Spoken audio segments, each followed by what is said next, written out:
here we see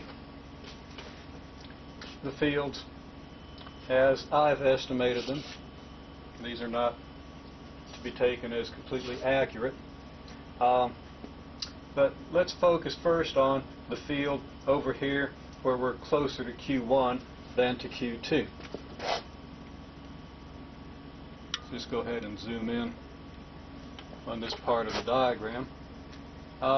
The electric field E sub F at this point, we've kind of labeled these E sub C, D, F. This would be EA, we found that earlier, and this is EB, we found it earlier. Just using letters as subscripts to designate the electric fields at the different points. If we look at EF, if the 5 microcoulomb was the only charge, then we would have an electric field in the direction of this dotted line here, and about the length of this dotted line. Now, if we add the effect of E2 in, well, E2 is going to be pretty small because we're pretty far away from charge Q2. We're much, much closer to Q1 than we are to Q2, and Q1 has a greater magnitude than Q2 to start with. So that we have just a very small field at this point moving toward the charge Q2. Okay, so we have a very small vector in this direction toward Q2.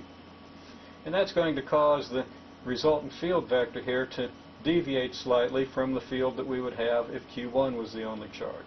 We're going to have a resultant of a force down along this dotted line, or electric field along this dotted line, and a very small field here, which kind of turns the field vector toward E2 just a little bit. When we get out here, the effect of charge Q2 is going to become even less. We're going to be at approximately the same distance from Q1, so this vector will have almost the same magnitude as this one, although at this point the small effect of E2 is going to tend to shorten the vector a little bit because of the direction of this vector, and then E2 being back this way. In any case, this is an estimate and of the field at this point, which is almost the same as just the field we would have from Q1. At this point, E2, or the electric field E2 toward Q2 is even smaller, so that essentially we have almost the identical vector that we would have if Q1 was the only force we have. So again, this vector is going to be radially directed away from Q1. We're a little bit further from Q1 than we were here, so the vector will be somewhat shorter. And as we move out this way, these vectors will be radially directed away from Q1, and they'll get rapidly shorter and shorter because due to the inverse square force, the inverse square nature of the force, as we move further along this line, the square of the distance is going to increase rather rapidly. And of course that decreases the electric field vector. Now looking at points over here beyond E sub A, you remember how E sub A was the resultant of a vector down here repelling from Q1 and an attraction toward E2, where the repulsion from Q1 was 5/2 as great as the attraction toward Q2. We got a vector that looks something like this.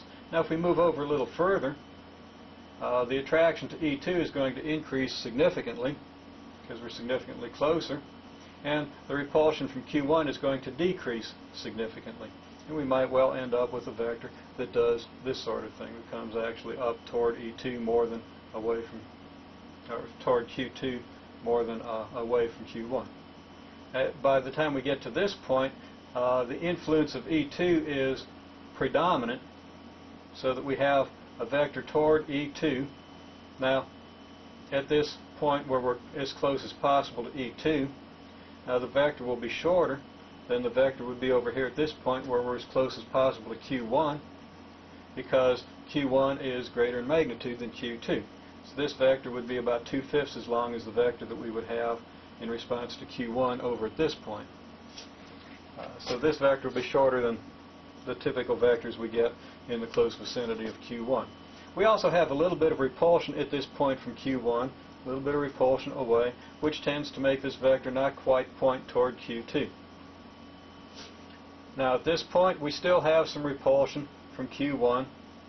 Well, that's our point EB that we saw before.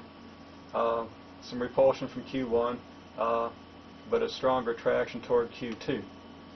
When we get out here, the effect of Q2 is going to be much greater than the effect of Q1 due to the inverse square nature of the electric field. So that this thing will be practically toward Q2 with just a little bit of deviation away from Q1.